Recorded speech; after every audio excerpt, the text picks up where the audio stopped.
আসসালামু আলাইকুম। কেমন আছেন সবাই? লিজাস ক্রিয়েটিভস ব্লগসে আপনাদেরকে স্বাগতম। আজ আমি আপনাদের সামনে নিয়ে এলাম ছোলার পোলাও রান্নার রেসিপি। তো চলুন শুরু করা যাক।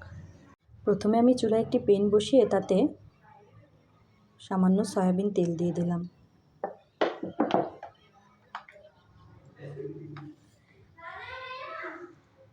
আগে থেকে কুচি করে রাখা পেঁয়াজ এবং কয়েকটা কাঁচামরিচ আমি তেলের মধ্যে দিয়ে দেব।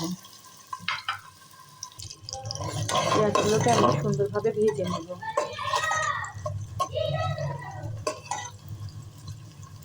তেলের মধ্যে আমি কিছু পরিমাণ আস্ত জিরা দিয়ে দেব, কয়েক টুকরো তেজপাতা, কালো গোলমরিচ, লবঙ্গ, বড় এলাচ, কয়েক টুকরো ছোট এলাচ আর কয়েক টুকরো দারচিনি দিয়ে আর একটু সুন্দরভাবে ভেজে নেব।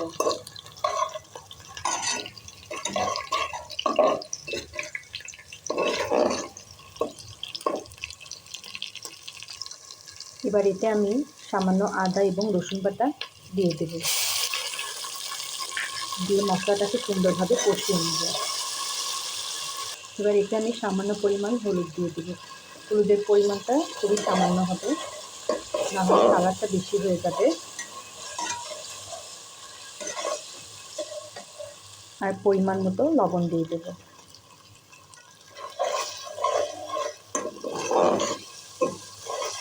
আমার মশলাটা প্রায় কষানো হয়ে গিয়েছে। এবার এতে আমি আগে থেকে সিদ্ধ করে রাখা ছোলা দিয়ে দেব।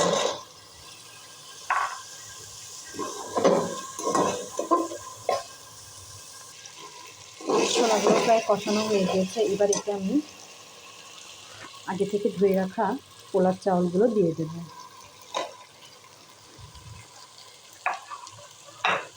এবার চাউলগুলোকে সুন্দরভাবে ভেজে নেব।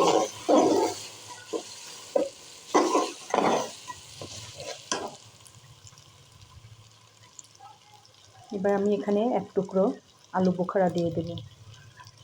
এটা দিলে স্বাদটা দ্বিগুণ আসবে। এই যে আমার চাউলগুলো ভাজা হয়ে গিয়েছে। এগুলোতে আমি আগে থেকে ফুটিয়ে রাখা গরম পানি দিয়ে দেব। এখানে আমি যতটুকু পরিমাণ চাউল নিয়েছি তার ডাবল পরিমাণ পানি দিয়ে দেব।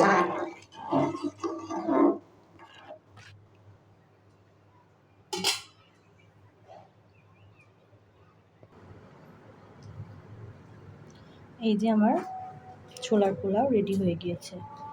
কেমন হয়েছে সবাই বলবেন। আল্লাহ হাফেজ।